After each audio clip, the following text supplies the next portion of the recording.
more for her thunder since she's already bringing quite enough, I'm sure. So everybody, please welcome Jodi Harrington.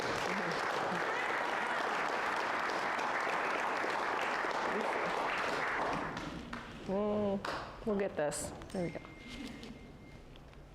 Or do I point it that way? Okay, I don't know.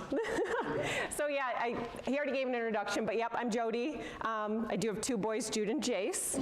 You've already seen them running around. I'm a realtor for Key Realty, and I always say I'm just kind of like a normal person, but I do love adventure. So I do love talking about this topic. I have never done this with a slideshow accompanying me though, so bear with me. I do think the visuals will help. Here's my hike. So basically, it's a continual through hike across the United States, and as he said, it's from Delaware, so it's Cape Henlopen State Park in Lewes, Delaware, near Rehoboth Beach, and it's across the country to Point Reyes National Seashore, which is about 43 miles north of San Francisco. The hike took 8 months and 8 days, a little over 4,000 miles, and we had no vehicle support. So basically what happened was I've always wanted to hike the Appalachian Trail, so the AT, and I would constantly find myself Googling the AT, and one day I've read books on it, and one day I just start Googling the AT again, and I found this thing called the ADT, and I've never heard of that, but the ADT stood for the American Discovery Trail. And when I started reading about it, I just thought it sounded like such a cool, diverse experience, like all the way across the country, and that's kind of how it got started. Let's see. No, this way I'm thinking. So basically, okay, yeah. So my favorite way to talk about this hike is by answering questions, so please feel free to keep your questions in mind and ask them at the end. Yep. The American Discovery Trail is a system of recreational trails and roads that collectively form a coast-to-coast hiking and biking trail across the United States. The ADT connects people with rural and urban areas. It incorporates the wilderness of desert, mountains, and forests, and it connects people to people. The total is 6,800 miles. Basically, it's over 4,000 miles either route that you would take. From Cincinnati to Denver, there is a split. So basically, they call it the northern route or the southern route. The northern route goes through Iowa and Nebraska, and the lower route will go through Missouri and Kansas. I could be wrong, but I do think I was the first person to ever continually through hike across America on the ADT following the northern route. And I didn't know this at the time, but it's because it's hard. There's way less towns. The maps are not as accurate as the southern route. And what I discovered after doing it was the northern route was more intended for cyclists. So they could get farther per day and hit towns more often. But I didn't know that at the time. What I did was, so this is the American Discovery Trail, like trailhead marker. So this is not really like a marked trail, but you will, like, all of a sudden you'll be in the middle of like the Rockies, like you're around nothing, and all of a sudden you'll see like a trail marker, and all of a sudden it'll have this sticker on it, and you're like, yes, I'm going the right way. Or you're in the middle of like downtown Cincinnati, and all of a sudden you'll see a sticker slapped on the back of a lamppost, and you're like, sweet, I'm on this trail. So the American Discovery Trail, what they say is that it's 1/3 road, 1/3 wilderness, and 1/3 rail trail and canal trail. That's how they break it down. The truth, while you're hiking it, it feels like 80% road. But that's just because that's kind of probably the most boring but challenging part in terms of just monotony. So, okay. I hiked across America to raise money and awareness for NF. Neurofibromatosis is what NF stands for. It's a genetic disorder of the nervous system which causes tumors to form on the nerves anywhere in the body at any time. NF is more common than cystic fibrosis, muscular dystrophy, and Huntington's disease combined, yet it is not something that's very well known. The charity was chosen because of a good friend of mine, Jeremy Eby. Oop, I went the wrong way. So, Okay, I know I often talk about this hike and how it's impacted my life and the things I've learned along the way changed my life, but what I can really say is that Jeremy was a huge part of that. He's a good friend of mine from high school, and he was diagnosed with NF after finding a brain tumor in 1997. He was always so positive. Like, he had headaches, muscle cramps, sensitivity to light. As his symptoms worsened, his pain got worse and he lost his mobility. But every single day he stayed so positive. He'd always talk about me and how I was doing. And I just think about all like the little things, even today, that I get bent out of shape about. And I always remember not to let those things shape me in a negative way, because Jeremy was going through all that he was going through, and he never lost his just positive attitude and like, just sweetheart. I mean, just one of those people. Like, he just never let NF get him down or change the person that he was.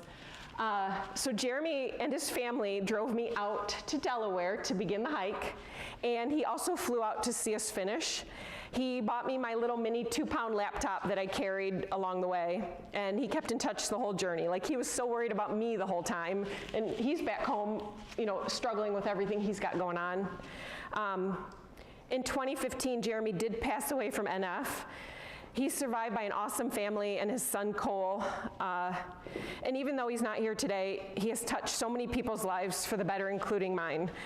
I could probably talk about Jeremy the entire hour, but I'd probably also just cry the whole time. So I'm just thankful that we crossed paths. Like I said, there isn't a day that go by where he has not impacted the person that I am today.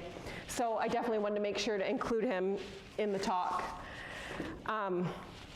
The trail it passes through the District of Columbia and then 15 states, and it kind of gives you a little breakdown of the mileage per state. Delaware is a short state, man. You get that done in a day and a half. Kentucky, you dip down in it for just a short time. I think they added it just to, you know, throw that extra state in there. But yeah, that kind of gives you an idea. That Colorado's 1,100 miles, but just because it's not a straight hike because you're crossing the Rockies. So when you hike across America, you logistically have to start March 1st from the East Coast. And the reason why is you need to hit the Rockies in July. So in June, there's still snow, and you don't want to wear snowshoes with a backpack trying to walk across the Rockies. So you hit the Rockies in July, and you hit the Sierras as soon as possible. There can be a big snowstorm as early as September or October, and the last thing you want to do is walk that far and not be able to finish your continual through hike across America. So yeah, like I said, logistically, there's just a way that you have to do it. Let's see. Oop, I keep doing that. Okay, so this is a funny one. So which state was the most challenging? And what I want to tell you is, so we hit the East Coast in winter, so that was a little harsh. You hit Iowa during flood season. Like, I remember family members calling and watching the news, and they like, "Are you okay?" I'm like, "We're fine, but it's raining a lot." Nebraska, you hit during tornado season, and we legit got rescued by a woman in a green minivan, as we saw a tornado approaching us in, like, I think it was Omaha, Nebraska, and she took us to her basement. In Colorado, obviously, you're crossing the Rockies. And then Utah and Nevada, you hit during the summer months. But the answer might surprise you. The most challenging state by far was Ohio, and I am not joking. And those shoes tell you why, right there. So you hit Ohio on the Hike Across America April 1st. What that means, what you're experiencing even right now with this weather, but what that means is it is pouring down rain like almost the whole time. And we ended up, when we were walking, it was like my shoes were we were just wet, like the whole time. Our shoes and socks were just soaking wet. Like, you'd go to bed at night, and then you wake up in the morning, and you're putting back on wet, muddy shoes, and you're trying to keep going. And we did walk, let's see, we walked 28 miles of the Buckeye Trail are incorporated into the ADT, and some of you have probably been down to the Hocking Hills area and hiked the Buckeye Trail, so you may have actually walked part of the ADT and maybe didn't even see the little sticker.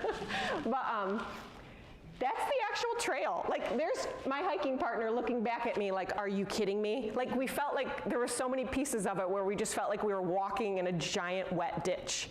And this is for weeks straight. It was kind of funny, but there's more Ohio trails that is like literally on the trail. And again, I don't know if you're supposed to walk Southern Ohio in April, but that's what we got.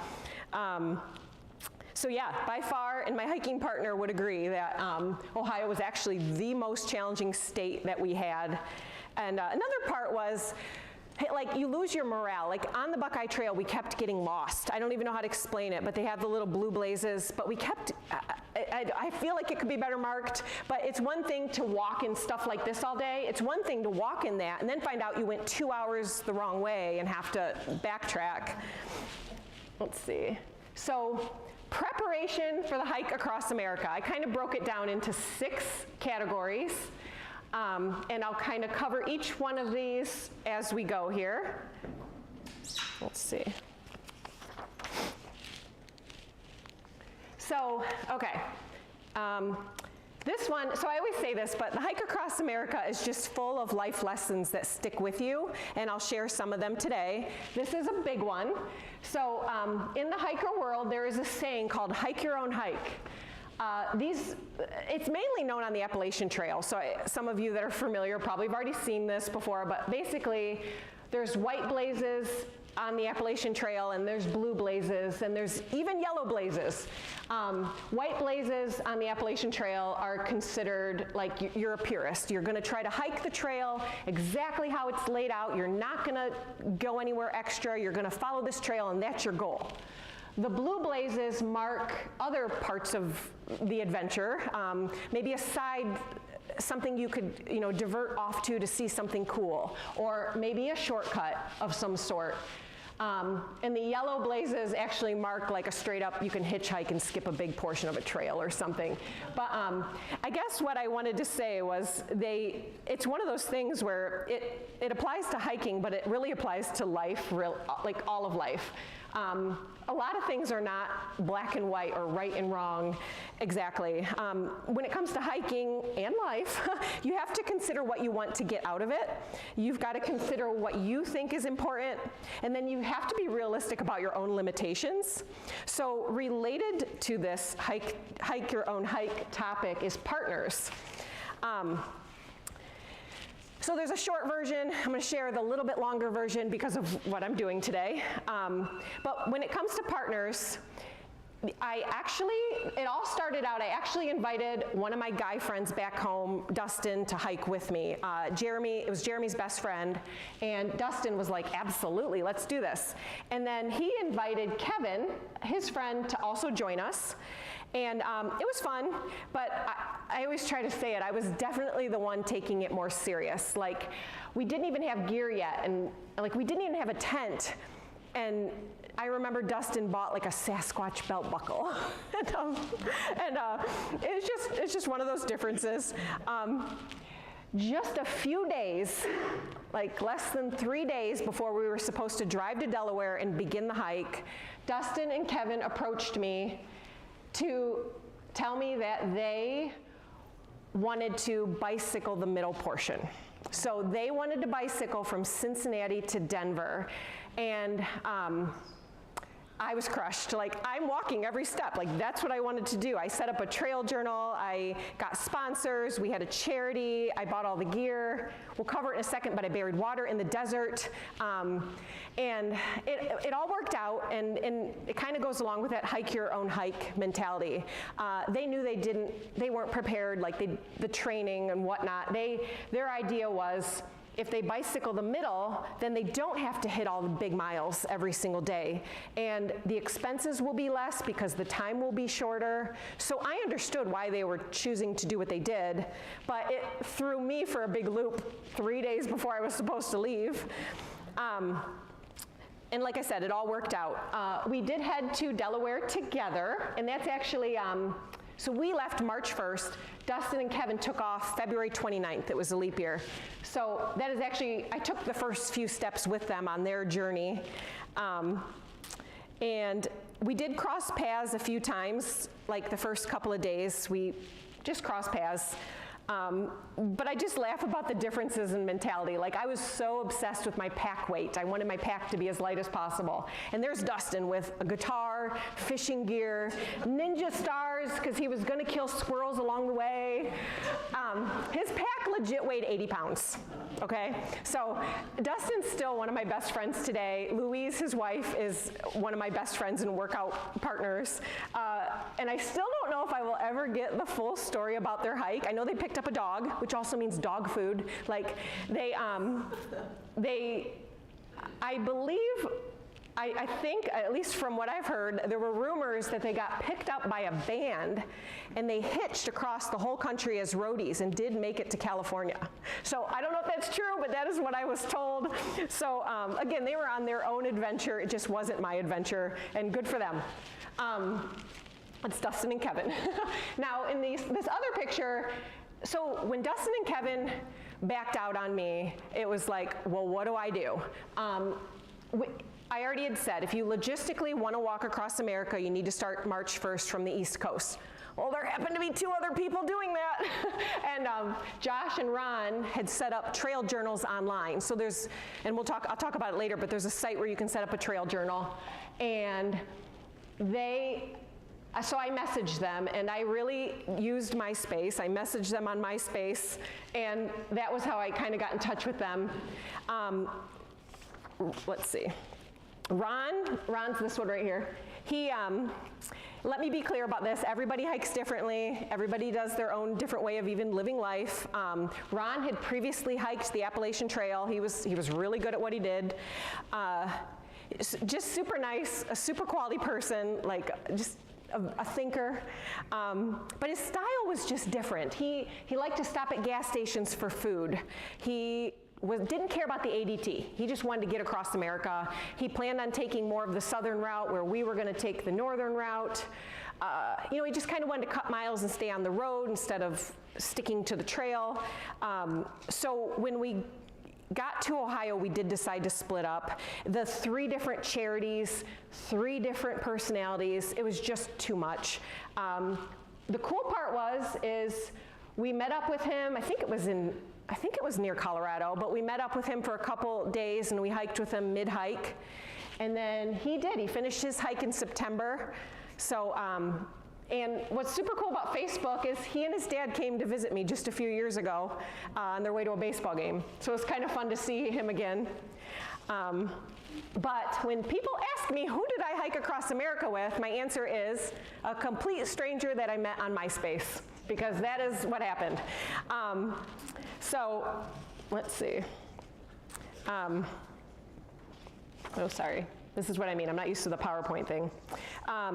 Okay, so I saw his trail journal online, found him on MySpace. I messaged him, and he said, you know what? I planned on doing the hike alone. Why don't we try to do it together and see how it goes? Worst case scenario, we go our separate ways again. So that's kind of what happened. Josh is from Biglerville, Pennsylvania, near Gettysburg. He was hiking across America for the Alzheimer's Association. His mom was diagnosed with early onset dementia at the young age of 52.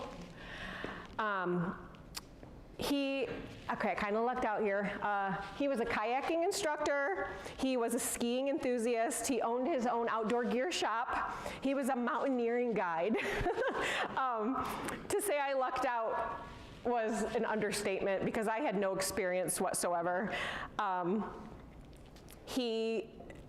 He knew, he could read topographical maps, he knew about water filtration, like I said, lots of things. And let me be clear, I'm the most directionally challenged human being you'll ever meet. C&O Canal Trail, it's in Maryland, it's a straight trail. We're heading east to west. I sit down for lunch, we sit down and eat. I genuinely stood up and I start walking east, and he just looked at me. And he was like, you're kidding, right? You're kidding. I was not kidding. I don't know. I don't know if I would have made it without him. But the funny thing, though, is, I will say, so across America, we did stay with some hiking enthusiasts, or we stayed with people that represented the ADT. And every time we met them, and every time we sat down and talked, and Josh and I talked about the hike and whatnot, they would all look at Josh, and they would go, you know what your biggest asset is? And he would go, what? her. What they're saying, I mean, I was, I'm kind of outgoing, and I think that people were very receptive to us along the way. I think it helped to meet a girl in pigtails, walking, and I do think that together, our experiences together were good, and we were really good hiking partners. So that was who I walked with. What we did was we decided to blanket our charities under one message just to make everything more cohesive. So Josh had already kind of called it Hugs for Humanity. The mission statement was hiking and hugging across America, promoting healthy, peaceful, simple living. The hugs were free, but we accepted donations to raise money for the NF Foundation and the Alzheimer's Association. So legit, this is it. Like, that was on my backpack, like right there, eight months. Yeah, Josh carried like a banner, and it was like up over his head, but the wind, like he lost so many banners across America. So yeah, that was smarter, but maybe not as noticeable as Josh's banner. I was not about to get blown away. So yeah, that's what we did. Okay, training. To be clear, and this is what I want you guys to think big. Like, just think big about life and what you want to do, because when I decided to hike across America, I had never hiked a day in my life. Like, that was one of those things where I knew nothing. So I was like, I'm gonna do this. So I filled a backpack with weights, like a normal book bag, and I walked around Pearson Park. And I remember my shoulders hurt so bad because I did not realize what the strap around your waist was for. And it was huge relief on all that weight on your shoulders. So anyway, I was amazed by a real backpack. I was always a runner, so I was, I was fit, but I did go on numerous hikes all over Oregon. My son actually wants to walk across Oregon. Jude, that's actually the spot where we're gonna start, okay? That's it, I didn't even realize that until just now. Friends joined us. We walked all over Toledo and Oregon. Like, it was fun. But to be clear, we also live in very flat Northwest Ohio. There was no training for the mountains, like none. I was never prepared. I felt like I never got acclimated. I grew up here. So it was definitely challenging. People also, I thought it was funny. Everybody talks about how flat Nebraska is. And so I was so excited, like, here we go. We're gonna get to Nebraska and it's gonna be easy walking. And then I remember being so excited, and then I got to Nebraska and it's rolling, like it's legit like rolling hills the whole time. And I was so disappointed. Like, whoever defines flatness in America needs to visit Northwest Ohio, because it's not Nebraska. So yeah, very, very little training. Sponsorship and trail journals. So I did set up a website. It was trailjournals.com/ADT4NF, and I carried a little mini 2-pound laptop, thanks to Jeremy, and kept a journal going. A lot of people followed my hike, and it was fun to share it along the way. And this is like, before social media of today. I remember I actually got a Facebook page because I was going on this hike. Like, it wasn't really a thing yet. I carried little business cards, and I think that also helped too, just to show like legitimacy. Like, people could look us up real quick and see that we were really doing what we were saying. We did have sponsors and numerous donors. Merrill and Coleman actually sponsored me with gear in support of the NF Foundation. So Coleman gave me backpacks and my actual sleeping bags. Merrill gave me clothing and shoes. So, talking about gear, clothing is the next topic, and I'll talk about it in a second, but we mailed out hot and cold gear at different times. It just made sense. So it was not about fashion. I used to joke with Josh every day. I would go, do you want me to wear my yellow shirt or my yellow shirt?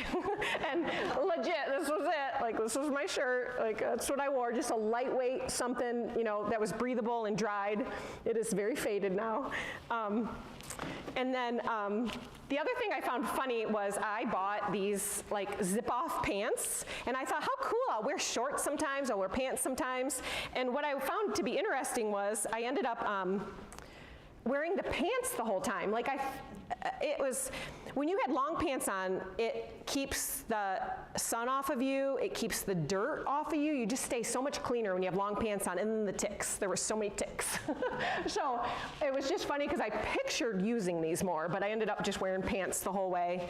The other funny thing about gear, again, being so inexperienced, was I thought I just needed the biggest, thickest socks ever. Like, I thought that's what hikers wore. And luckily, a couple expert hikers set me straight before I left.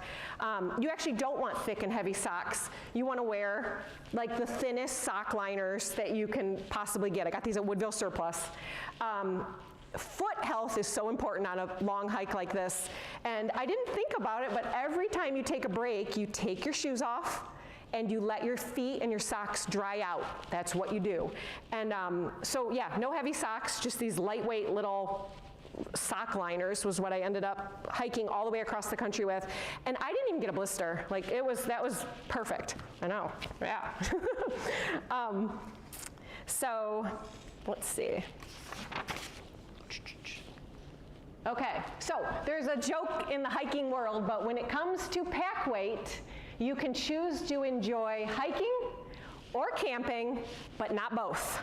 On this hike, it was all about the hike. So so before the hike, I pictured campfires every night, and I pictured these campsites.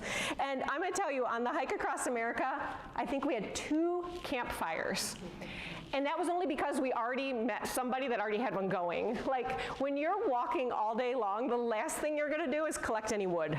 All you're gonna do is, I got actually so good at it, I could actually sit on the ground, make my whole dinner, set up my tent, change my clothes without moving. Like, I was able to set up my tent, like, without moving, because my feet were so tired. But yeah, pack weight was a big thing. Every single night, I just ate, I journaled, and I slept. So gear, again, we're going to talk about supplies. Again, the mail drops as needed. So when you walk across America, like, you're literally walking and just thinking, what else can I do to lighten my pack? And there's a joke in the hiking community about cutting the handle off your toothbrush. I cut the handle off my toothbrush. There was a point when we were walking where I was like, the tags in all my clothing. I cut off every tag and every clothing, and I piled them in my hand, and I was like, yes, my day is gonna be lighter because I cut every tag out of my clothes. So yeah, that really happened. Even this, duct tape. Duct tape's amazing. Like, you can use it for so many things. Even my hiking partner kept getting blisters. He would just put duct tape on top of his blisters. But you don't want to carry a whole roll. So I just did this. I put it around a pen. And this is literally the exact duct tape that ended the hike. I found it in my gear. But yeah, that's how I carried duct tape, was just wrapped around a pen. So gear, this is kind of the gear page about camping and backpacking. So trekking poles, I have them over here. Oh no, they're up here. But yeah, my trekking poles right here.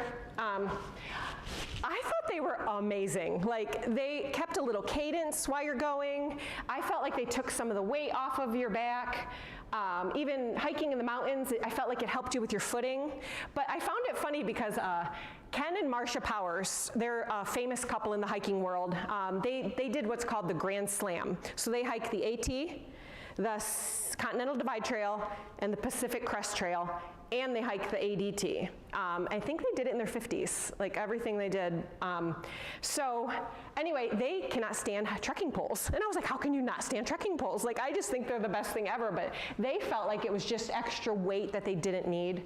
I disagree, but whatever. And then the backpack I just carried, I did carry a few different ones. Part of it, I just felt like mentally it was good to switch it up. They just felt a little bit different, get a little bit of a break. Sleeping bags, I actually used, these are my 2 actual sleeping bags. So this is the lightweight, this is the lightweight one that we had mailed out, like in the desert.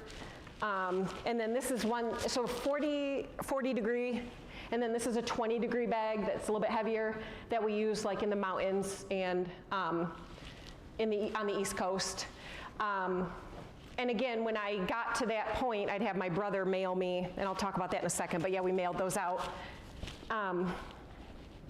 The other funny thing, I think, I was all about, and again, I was obsessed with pack weight, and I thought that a Thermarest was worth it. Like, I wanted a good night's sleep on that ground. So I did spring for the inflatable sleeping pad, and it lasted 2 days. Like, I was laying on the ground, I was so mad. So I ended up using like this little tiny little egg carton, egg crate type. It is not comfy, but it's so warm. But that's the actual one that I used all the way across America. And then, let's see. So the jogging stroller is on the end right there. It was so amazing that it warrants its own slide later on, so I will talk about that. Okay, so I found this funny.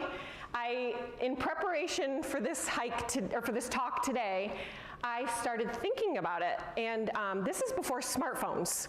So when I walked across America, it was back when, and some of you are not even going to remember this, but it was when we had free minutes after 9 and on the weekends. I had this little flip phone right here. That's my phone. My son just saw this phone and he said, is that a car key?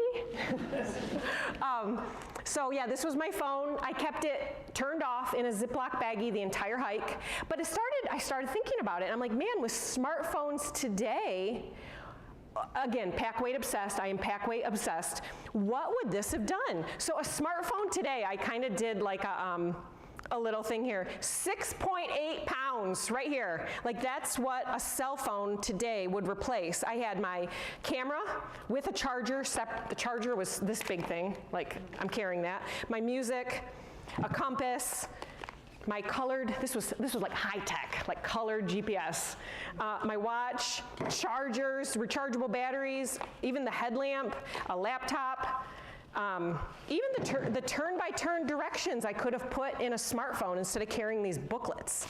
So it is funny to think about pack weight. And we were just talking before this presentation, I'm like, well, but then you're relying so heavily on a cell phone, and throughout so much of the hike we didn't have a signal, but now I guess that you can hook your cell phone up to a satellite, so you really could replace all this stuff. On a side note, though, I am thankful. Like, my phone was turned off in a Ziploc baggie my entire hike. And I think what that allowed was I was connected to my hike, I was connected to my partner, the people that we met, the surroundings.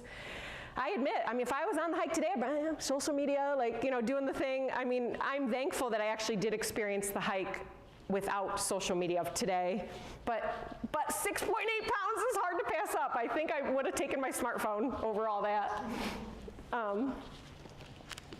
Let's see. So mail drops. Did you know that you can mail yourself something to any post office in the United States? It's called general delivery, and they hold it for 30 days. So what I did ahead of time, do you recognize the house? Yeah. Was that your bedroom? Was it yours? Do you know? Yeah. So I was at my grandma's house. Those are my mail drops. And what I did is I prepared these boxes ahead of time. When I was about 2 weeks out from a town and knew I needed gear or supplies, my brother would go over and mail me, I lettered them, A through K or something, and he would mail me the correct box. And so basically, like, if you think about it, like, you need Q-tips and shampoo and conditioner, and you need razors, and you need, toiletries, you need vitamins, but you don't necessarily want to carry like a whole bottle of vitamins or a whole thing of you don't want to buy Q-tips along the way or big bottles of shampoo. So what the mail drops allowed me to do was to divvy that stuff up ahead of time and then mail it to myself. It was cost efficient, weight efficient. It was a good way to do things. And then that was also the time where I did things like I switched out shoes, I switched out sleeping bags.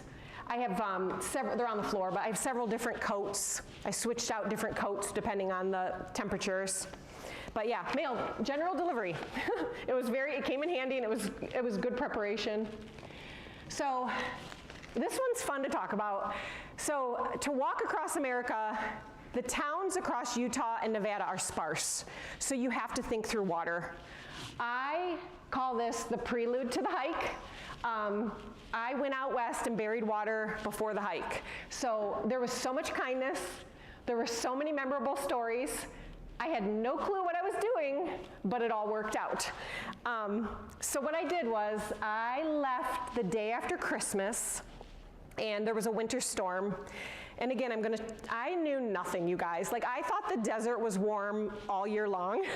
So I took an a pickaxe, and I thought, oh, there might be rocks. So I might have to pick through some rocks. And I get out there, it's single digits. There's snow everywhere. Like, I swung my pickaxe on the ground, like the very first hole, and the head broke off because the ground was so frozen. So anyway, I went out there, and I'd never used a GPS before. I used a 3-point system for the water. I dug the hole, I wrote down the GPS coordinates. I used a marker, so like I would take a rock or a piece of litter and I would put it on top of my, cache, and I would write that down. And then I also marked something. So I made like a symbol, like on the back of like the rail along the road, or a sign or something, to kind of indicate where each one of my markers were. So every 15 miles across Utah and Nevada, I dug one of these holes. And I put my name on every single one, and I kind of put what we were doing. And that was kind of what happened. It was an adventure all in its own. People stopped me, and the looks I got. Like, here's this girl out in the middle of the desert digging a hole. Like, people thought I was either burying a body or treasure or something. Police stopped me. There was one in front of a Nevada state prison that I had to dig a hole, and I got stopped. My car got looked into. I'm like, no, it's just water. Like, digging a hole in front of a prison. But yeah. And like I said, it was an adventure. There was one time I was driving this trail in the middle of winter, and I had to turn around, but I couldn't. I had to drive backwards in my Cougar 3 miles, like just backwards, just to find a spot to like turn around. But I rang in my New Year's in Milford, Utah, in a diner, and I spent a lot of time there just trying to stay warm, like in just different diners out west. A Mormon road blazer named Robert, I met him at a post office, and he helped me in Utah, and the GPS coordinates were wrong in the ADT directions or whatever, but we drove around for hours one day just in the middle of Utah trying to figure out where to bury this water. And anyway, my most memorable story from the burying of water was on the Kokopelli Trail. So the Kokopelli Trail is a trail that people have to get rescued on every year. Like, it's a legit hard trail out there. And here I am in a 2-wheel drive Mercury Cougar in the middle of winter, and I had 2 more caches to do, and I wanted to get them done. So it was starting to get dark, and I come up on this sign. The sign said, 4-wheel drive required. And I'm like, oh, that's optional, it's fine.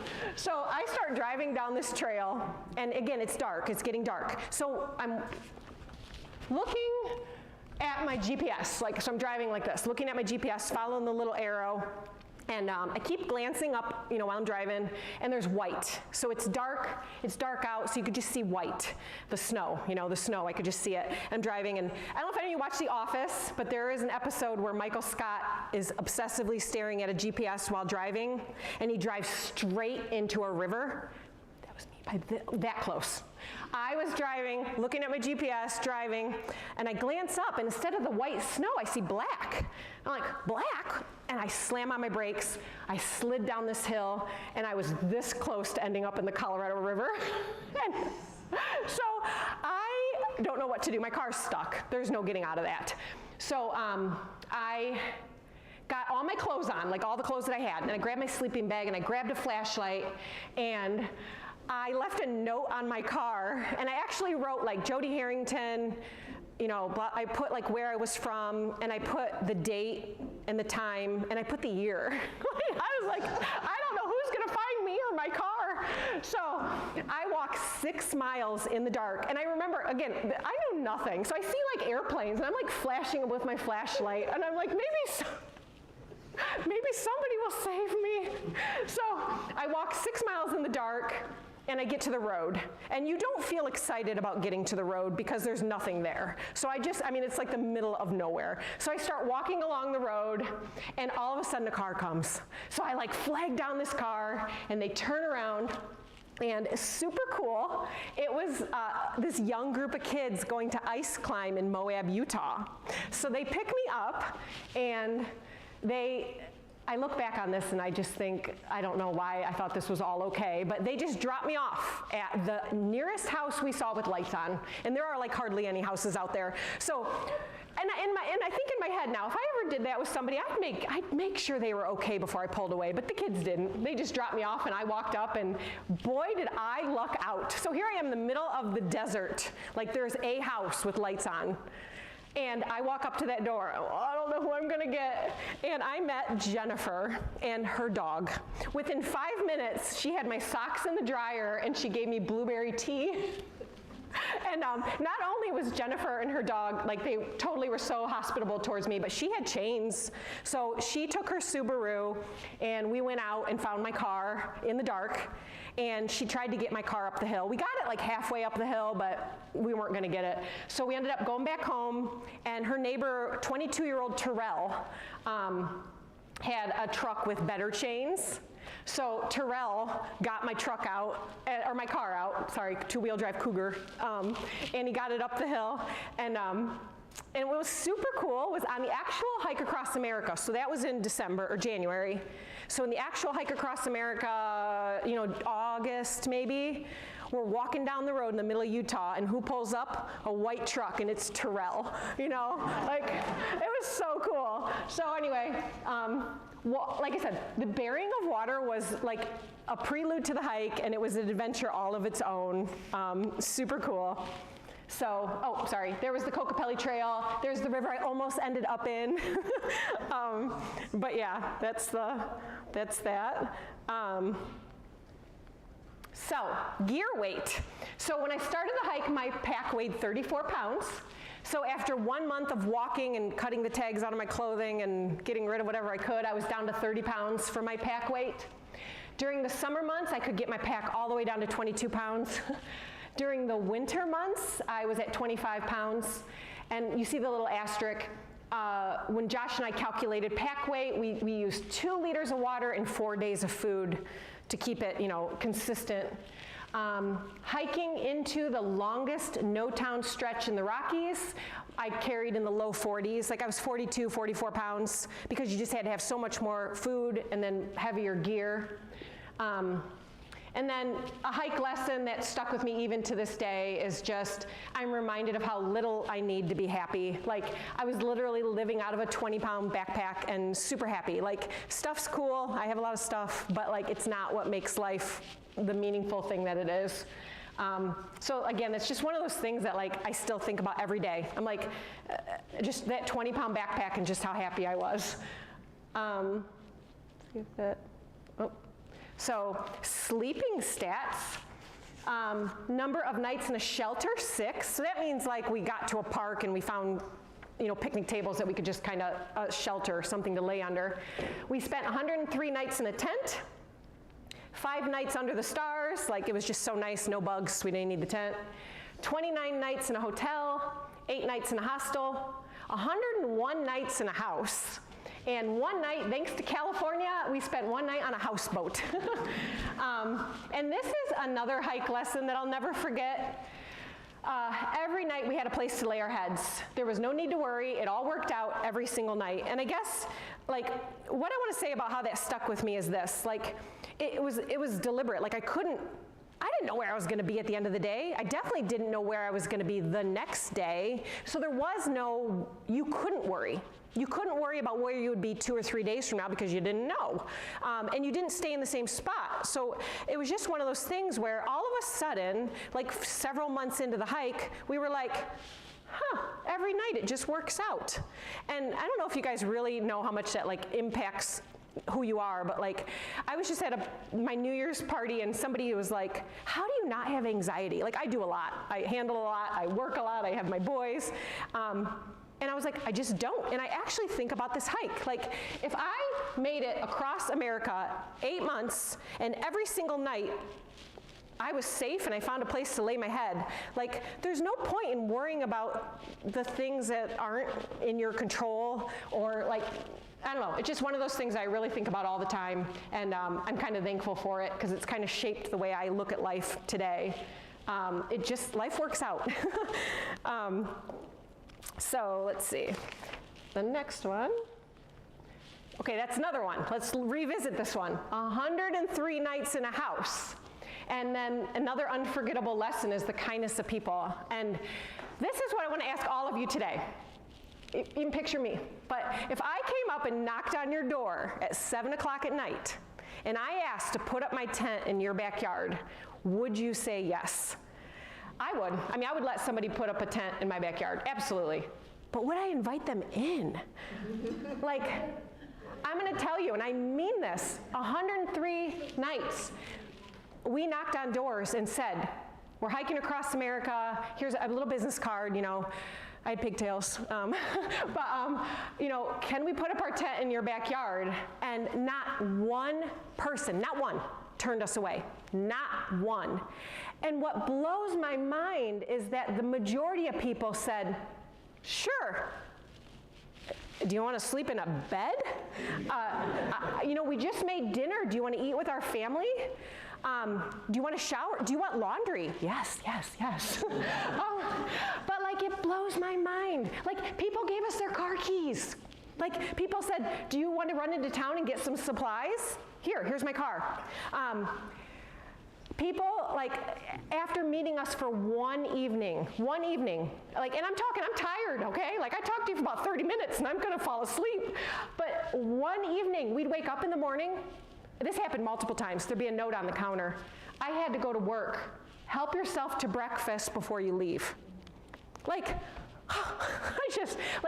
my brain is wired differently now, and I mean this. Like, I don't watch TV, I don't watch the news. I literally see people, and I see the kindness. Like, I see it in their eyes. It's this thing that I hope, I hiked this a while ago now, 2008, but I hope that does not go away. These people, the Green family in this picture, and their dog, like, have changed my life. The kindness of people, and all I want to do is just pay that forward with my interactions with people. So super cool, 103 nights in a house, and like I said, I mean, just incredible stories. Okay, let's see. Still getting used to this thing. Hiking stats. So our daily goal was 25 miles a day in the flatland. That was our goal, 25 miles a day. Mountains are way harder. 16 miles a day was a full day. The hike total was almost 4,100 miles. The number of days was 253. Number of 0-mile days was 33, and that included what's called Neros. So a Nero is like, sometimes Neros are planned, like you're almost to your destination but didn't make it, and you need to get gear or supplies in a town, so you only hike 3 miles that day and spend the day resupplying. Sometimes Neros happen because you just have a bad day. So you hike 5 miles and you call it a day. But yeah, 33 of those days. We spent 220 days hiking, and the longest section with no days off was almost 1,100 miles, 52 days nonstop. So yeah, that's kind of cool. People did ask, and it was really funny, like people would be like, what'd you do if there was bad weather? We walked. What'd you do if you were sick? We walked. What do you do if, you know, you were tired or hot or hungry? You walk, you walk, you walk, like that's what you're doing. Oh, it was a tornado, we walked. We did, I know. Wait till the end. You, Jude. My son asked a lot of questions. The first slide where I said that about the questions was for him. They wait to the end. So, but I will say I was fortunate. Like, I was not sick once. Not one sickness, not one injury, nothing. Like, I joke I'm like pretty durable or something, I don't know. But I was tired, my feet were sore. Like, every single day when I went to bed, I thought, that's it. I'm done. Like, tomorrow I just can't do this again. And every day I woke up and was like, yeah, I can. So I don't know, it just worked out. Daily routine. Okay, there were really bad bugs. Like, there were days when I ate my meals like that in my tent because I was like, I just am tired of getting bit up. But the daily routine was you hike 3-hour intervals, 30-minute breaks with your shoes off to dry your feet. And you the goal was kind of to do 3 of those a day. Nothing was too rigid, but we were definitely focused. The deadlines, there were daily deadlines. Like, so when you hike in the mountains, you spend the morning hiking to get above tree line and get over the top. And then your goal is before the storms roll in every day in the mountains. So the goal was to get back below tree line before afternoon. So there were always daily deadlines. Towns were deadlines sometimes. But, and then the California deadline, that whole cross the Rockies in July, hit the Sierras as soon as possible. Like, that was in your head the entire way. Hit the Sierras as soon as possible. The last thing I want to do is walk all the way to California and then have to go back to Ohio without finishing. So yeah, that was kind of how that worked. Let's see, food. We had no stove. When we started the hike, Josh had a stove with fuel. I was like, like I'm not a good cook here. But, so no stove. I did not want to mess with the pack weight or mess with the fuel. So what I did before the hike was I kind of researched and thought through like what foods could set up on their own in just water. Very boring, but it worked.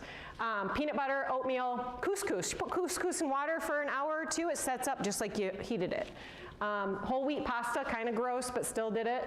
Powdered milk, dried fruit, and nuts. You want calorie-dense food that makes the pack weight worth it. So those were like the foods that I lived off of. We barely ever ate out. All the money that we raised went to charity, so we were trying to do the hike as cheap as possible, like out of our own funds. I don't think I ate out once. Like, I know Josh a couple times had to break down, but yeah, I barely ever ate out just to keep the cost down. We stopped at grocery stores, and then we used the mail drops along the way. When you do stop at a grocery store, though, you eat like tons of fruits and vegetables. Like, I'd eat like a whole thing of peaches, like all at once, you know, just to kind of stock up on that fresh fruit and vegetables that you don't get on the hike. Speaking of food and looking back, I will say this is funny. So there were towns that we hit where people were expecting us. So what they did was they planned a meal for us. Everybody made us spaghetti. Everybody. Like, and I'm going to tell you right now, when you're walking across America, the last thing you want, when all you're eating is carbs, is spaghetti. And it was like, I know what people are thinking. You're a hiker, you want carbs. But the truth was, like, if somebody, I would like get like a tiny portion of spaghetti and eat like this giant side salad because I just wanted something fresh. People meant well. I know they meant well when every single person made us spaghetti. I told you the stroller would get its own slide, and it does. So the stroller was amazing. We were worried about water caches. I had gotten a phone call, or actually it was a message, I don't know what it was, I forget now, but somebody had messaged me, and he was also walking across America doing something kind of different. BJ Hill, he was walking to deliver a message to the next president of the United States, whoever that may be, so that was 2008, and he sat down, and it was Obama, and he sat down in the road and leaned back, and his hand hit a compromised water cache. And he dug it up a little bit more, and he saw Jodi Harrington. So he put a message out, I forget how, but he was like, does anyone know Jodi Harrington? I found his water cache. Yeah, and then ended up finding out it was me. And we ended up keeping in touch the whole way. He sent me like a Rubik's Cube and a harmonica, and good dude. We still keep in touch thanks to Facebook. But he found one of my compromised caches. I buried water next to the historic Dewey Bridge out west. It burned down. So my water cache also burned. And long story short, we just decided that water was too critical to risk it. So we wanted to be able to carry all of the water that we needed. Crested Butte, Colorado, we got a stroller. And we carried it all the way to Carson City, Nevada. In Milford, Utah, so about halfway, we actually added those wheelbarrow handles, game changer. Like, so instead of walking like this, you're just walking like this. I mean, it was, and I'm gonna be very, very honest with you. I said I'm gonna be honest, which is why I'm including this other picture. I actually do not recall pushing the stroller. Like, Josh pushed the stroller the whole way. I realized that I could walk across America and read books. So I walked across the desert. If you put your arms like this, it keeps it from bouncing. And I literally walked across the desert, like, reading books. So that is, if you saw me on the road, that's what I was doing. I admit it. Josh pushed all the gear. So the other super cool thing about the stroller was the pack weight. So we were able to carry the stove again. We had canned goods. Oh my gosh, your whole meal plan opens up. You got canned goods, you got fresh stuff, books. We had so many books in our stroller. So super cool. When we got to Carson City, Nevada, we had talked about it ahead of time, and we said, that's it. When we get to Carson City, we're gonna leave the stroller. So we get to Carson City, and we stayed with total random strangers, and we thought, oh gosh, could we push it a little farther? Because when you hit the Sierras, you gotta get rid of the stroller. You can't push a stroller across the mountains. But we thought, man, maybe we could push it a little farther and then get rid of the stroller. And I'm sitting in these random people's living room, and I look down, and on their coffee table is what to expect when you're expecting. So they were expecting their first baby. So we decided that was our call. We left the stroller with them, and I'm assuming they took the wheelbarrow handles off, but I hope they actually used it. I think they did. So yeah, so we left it there in Carson City. Okay, I get this question a lot, did we cheat? And I will say, Josh and I stuck to a motto, and we said it time and time again, if we cheat once, we will cheat 1,000 times. So no. We did initially want to hike perfectly white blaze. There are no white blazes on the ADT, but white blaze, the entire ADT. But we found that was not really practical or possible.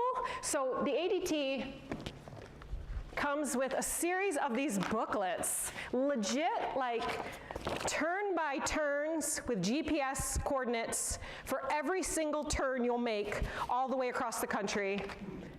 It is nuts. It's an amazing resource, but it's also not perfect.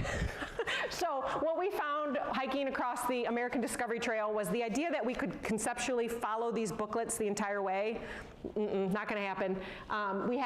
There were times where we had to make our own alterations and whatnot, but we did walk every continuous step across America. And what we would do is, so let's say we had to hitch into a town to get groceries, or we had to hitch into a town to get, go to a post office.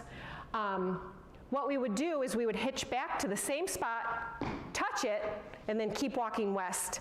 And we met people that apparently didn't understand what we were doing, and they would take us from the post office back to the trail, and they would go, hey, I'll just drop you off up here a mile or two. And we would say no, and they would insist on helping us out by dropping us off 2 miles up the road.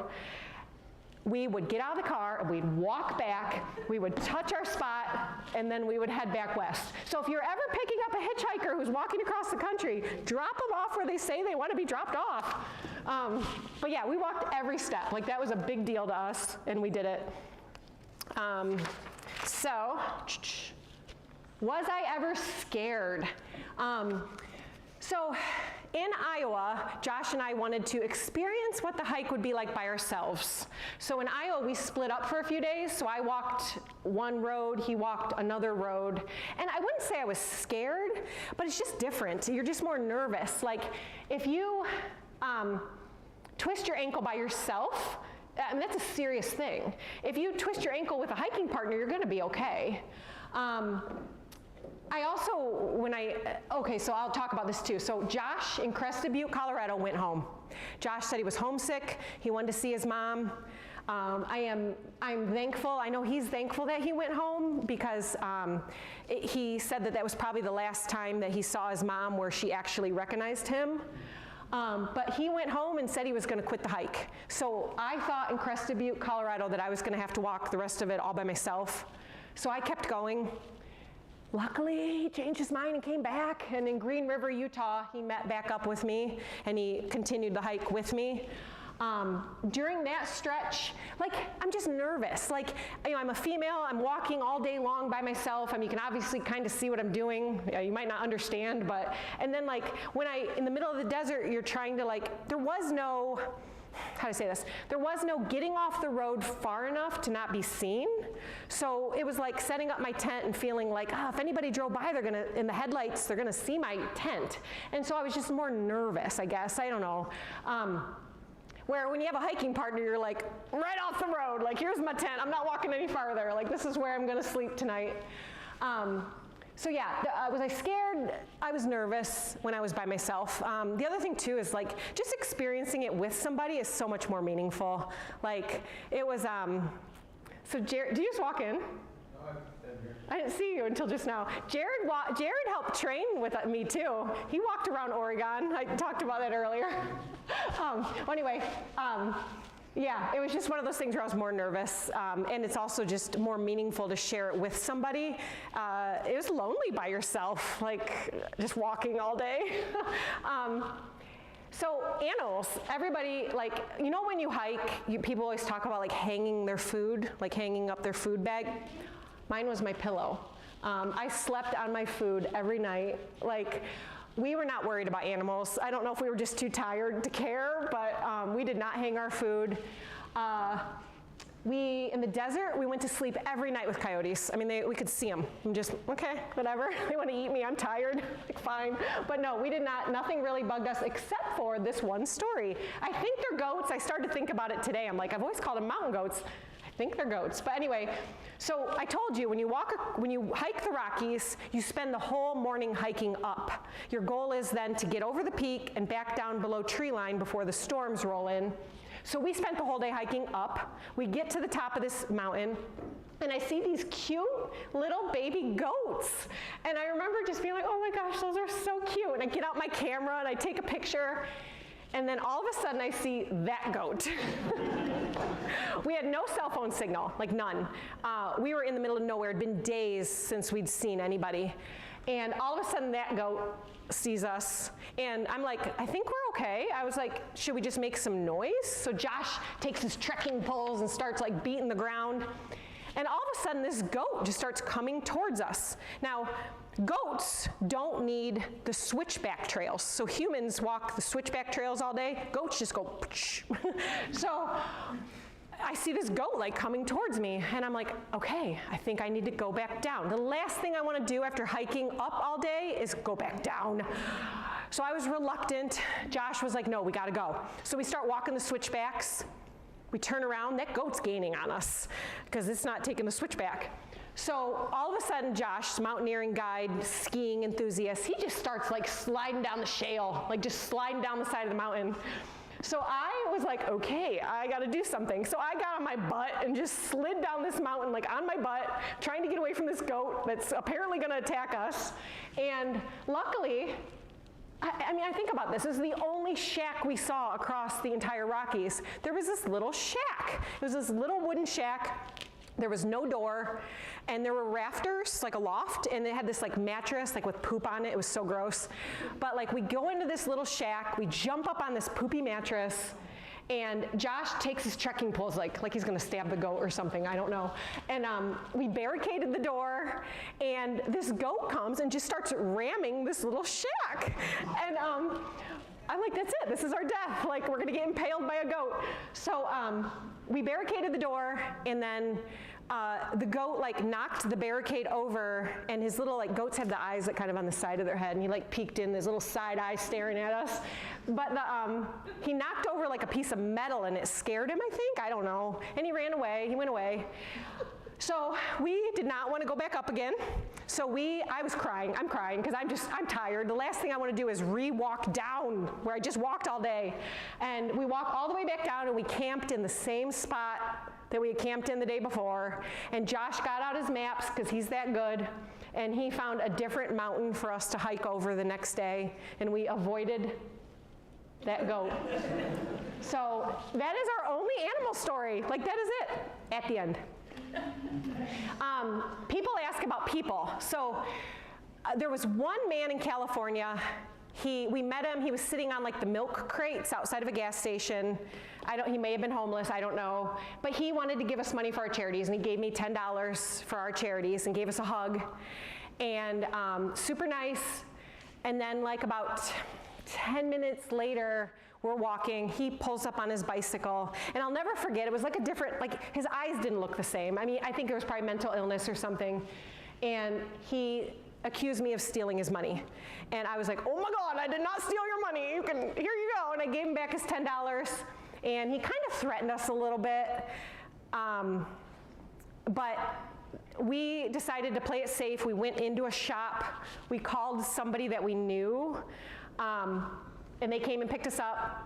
So the next morning, like super early, before anybody would be awake, the person dropped us back off at that spot, and we continued our walk. So that is it. That is my one, that is it. I mean, I don't have a single other. My second story, if you made me name another one, we were in Lake Tahoe, and we're walking along the road, and somebody threw a shoe at us and yelled, "Hi, hippies!" And I'm like, "Hi!" And Josh goes, "Why'd you wave?" I said, "Because they said, 'Hi, hippies.'" He said, "They said, 'Die, hippies.'" And that's it. I mean, that is it. 8 months and 8 days.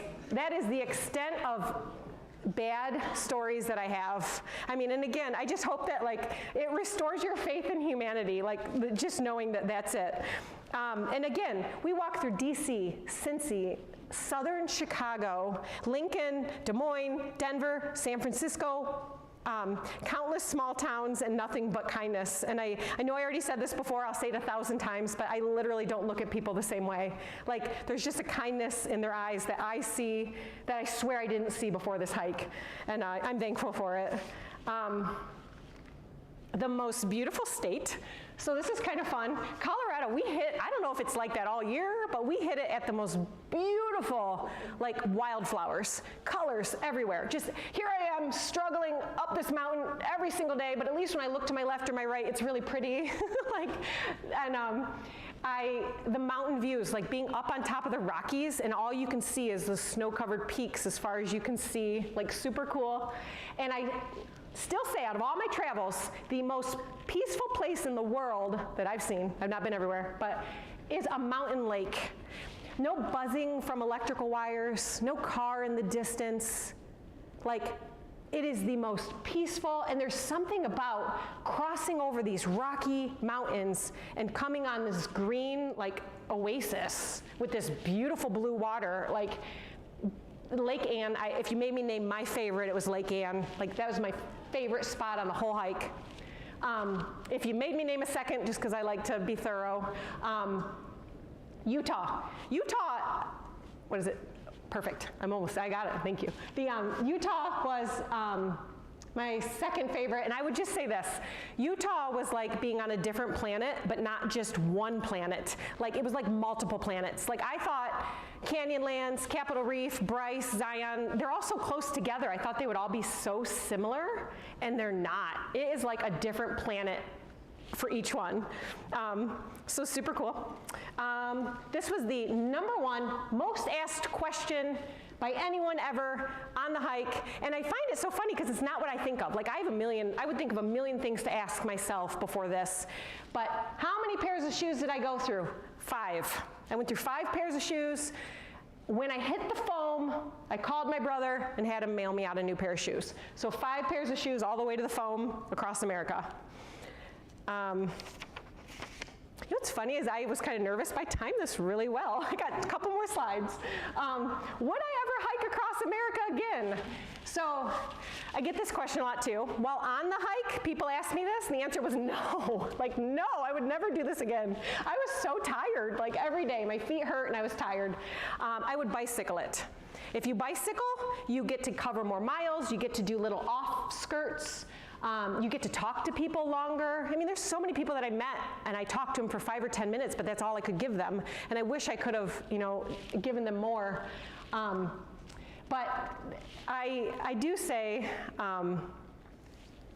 the other thing about cycling is you can carry way more gear, not as hard on your body. Right? You like the cycling, right? Yeah. And then the other thing too, like I said, you're literally on a time crunch. The entire time you're walking, you're like, Sierras, Sierras, Sierras, like keep going. I will say though, like reminiscing and thinking about it, in all honesty, like I think I could be convinced. I think part of me would love to see, I mean, I was in my 20s. Part of me would love to see like what an experience like this would be 20 plus years later. And I do joke, if one of my boys ever asked me to do this someday, I could be, not today. He asked me last week to do it, and I said no. So he's 9, no. But I do think I would entertain it.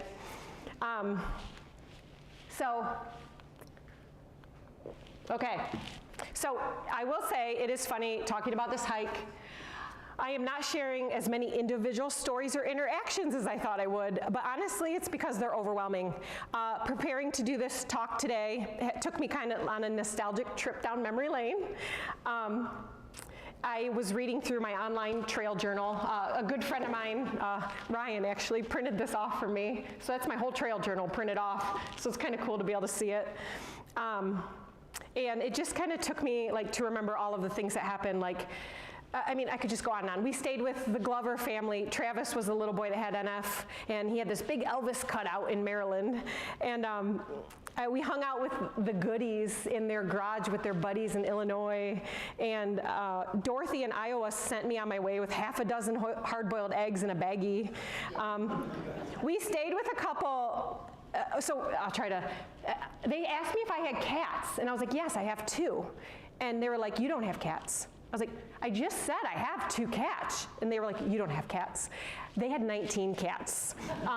We stayed with them, and I'll never forget, we opened the door, and you could tell they had cats, and we went up to this room, and there was a door that was shut, and they were like, you can sleep in here. This is the only room where cats are not allowed. They open the door, and a cat runs out. We stayed in a 3,000 square foot guest house on a pear farm in California. We slept in old school barbershop chairs in Cincinnati. The Miller family in Crested Butte gave us our stroller. The Green family in Grand Junction literally treated me like I was their daughter. When Jude was born, they sent me gifts for Jude's birth. We met Craig and Annette Fisher-Keller in San Francisco, and we visited them since the hike. We stayed with countless neurofibromatosis families across America. We met amazing people in rural towns and big cities. And then there were just so many people that kept in touch and followed the hike along the way. And then again, Jeremy, literally, I can't think about life the same just because of who Jeremy was throughout his struggles. I will say, I pictured the hike being more Forrest Gump-like. I thought I was going to meet people, and they're like, sweet, I want to walk with you.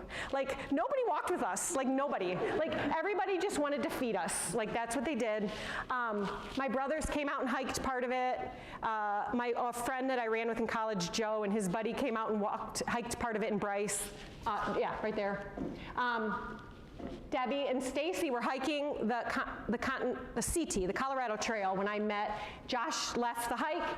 They wanted me to walk with them. They called me and were like, can you walk with us just to keep you safe through the mountains? I mean, just incredible people. And we did get to experience hike with some people. My brother hiked with us in out of Cincinnati, and I'll never forget the wind. He was so wind burned, and just the way that somebody else's body aches from doing it for one day, just kind of randomly.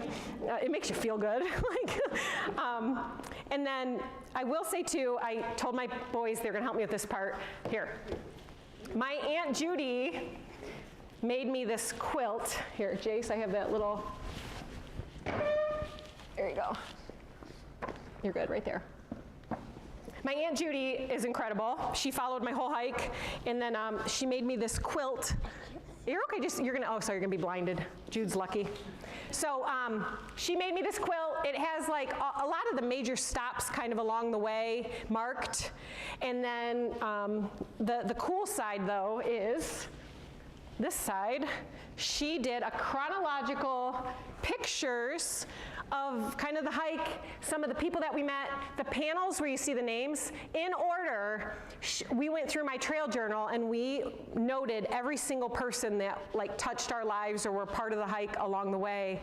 Even my college coach donated, Coach Hadsel, donated some hotel rooms. We practiced this at home. So I asked him if he wanted a stool, and he said no. So yeah, just super cool, super meaningful, and as much as I can talk about the gear and the views and the challenges and the lessons, it was the people. It was literally the people. And that made the hike the special thing that it was. So yeah, so there you go. Thank you, boys. Thank you. Thank you. Yep.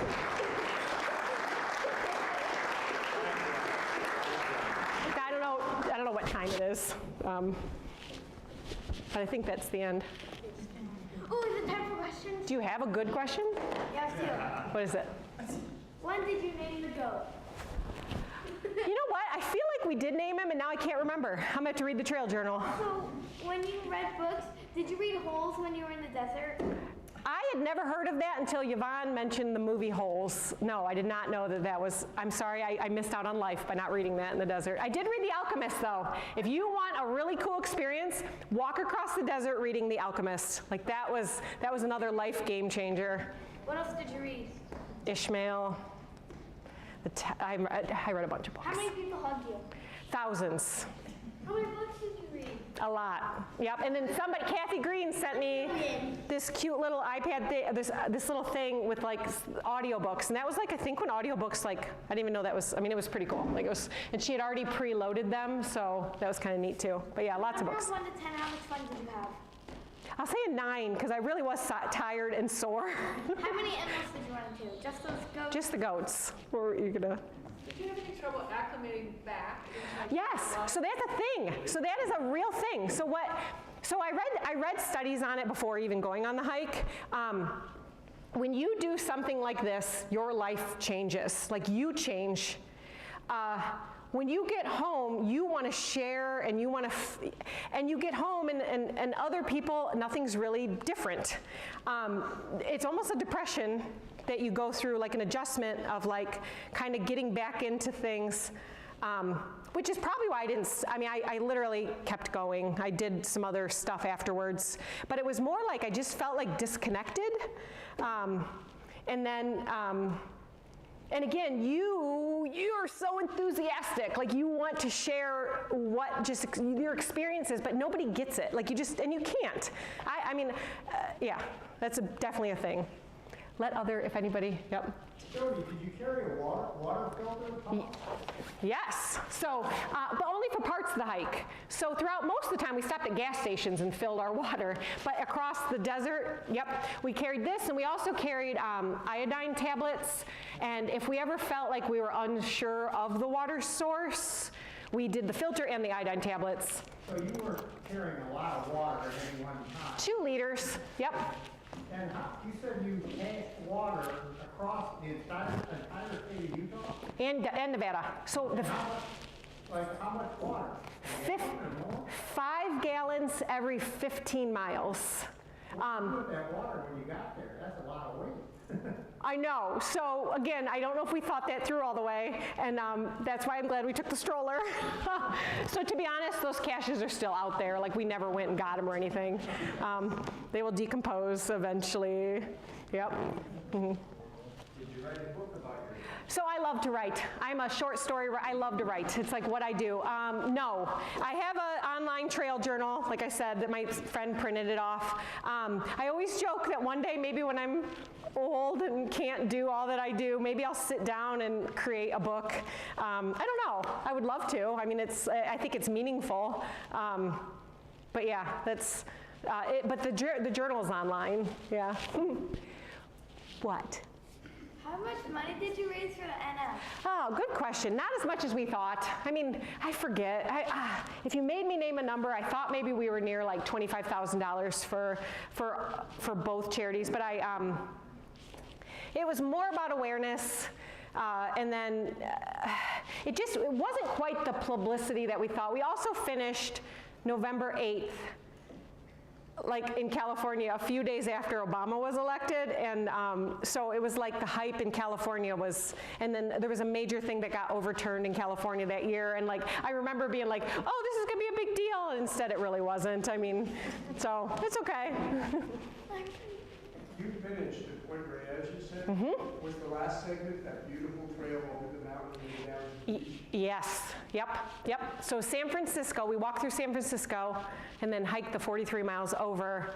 It was a pouring down, rainy, dreary day. And when we got to the end of the hike across America, I remember we stood there and we said, what are we gonna do? We didn't even plan it. We walked for 8 months and we didn't even know what we were gonna do when we hit the ocean. And it was so wet and cold that in my head, we were gonna dive in. But we walked in about this deep and we were like, that's good. Oh, yes. How many ticks did you get? A lot. How many? Was there ever a wildfire? Yes. Did you This kid's never asked me this many questions. ever get any bad injuries? Nope, Also, you said you walked through any type of storms. Would you walk straight through a tornado? not through it. I'd probably not make it. So, yeah. Was there any scenery that you could go without ever seeing again, if you got tired of it? The roads. I mean, so when you're walking across America, there's a couple things that you're going to look at. The entire day across the Midwest, you spend the entire day walking towards a water tower. I also cannot drive and look at a water tower the same again. Like, you spend the whole day and you think you're going to come up on it sooner, and it takes forever to walk to this water tower. So yes, water towers get me a little bit. In the desert, it's just a little bit rolling, and you're just kind of walking, and at least it's pretty and different.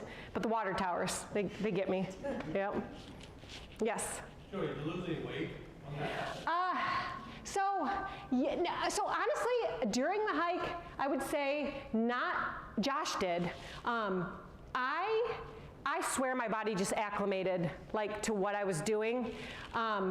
After the hike, though, it's a long journey of life and self-love, and I think I lived a healthier lifestyle like after the hike. So I look back at these pictures, I'm like, oh, I'm a little heavier than what I remember. but yeah, and so that's kind of the. But actually, on the hike, not much at all. Yeah. Did you experience any elevation sickness? So this is funny. So who hikes across America and then decides to hit a 14er? This girl. We met up with some friends in Denver that wanted to hike Mount Elbert, the tallest peak in Colorado. So we did do Mount Elbert as like a side hike, and I definitely got it there. There are days where I had it, like, 'cause I'm a flatlander through and through. I am flatlander. I never got used to it. When we got in the foothills, I cried. Like, foothills, those are supposed to be the easy beginning stuff, and I bawled my eyes out. Like, I was like, how am I going to do this? So yeah, there was some elevation sickness, but being that you got used to it. Yeah. Yes. What did you do once you were done with them? We joked that we were going to turn around and walk back.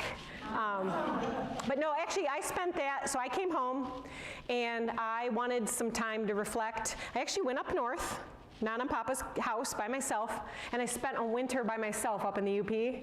And so funny story, I don't know if you've ever spent a winter by yourself in the UP, but when I didn't see anybody. So like when I finally went into town, like just to see people, and I stuttered. I had a stutter. Like I formed a stutter because I had not talked for so long, and when I heard my voice, I wasn't used to hearing my voice while talking, and I was stuttering. It went away. I mean, but yeah. So I spent the winter by myself. What'd you do with the boxes that you got at the mail drop or whatever? I ended up probably recycling them. But like, what'd you do with them when you're on the hike? Probably recycled them. So did you carry them with you? We put them in our backpack. Yep. So yeah. No, thank you guys. I really appreciate you guys being a part of this and letting me kind of share. I appreciate it. Yep.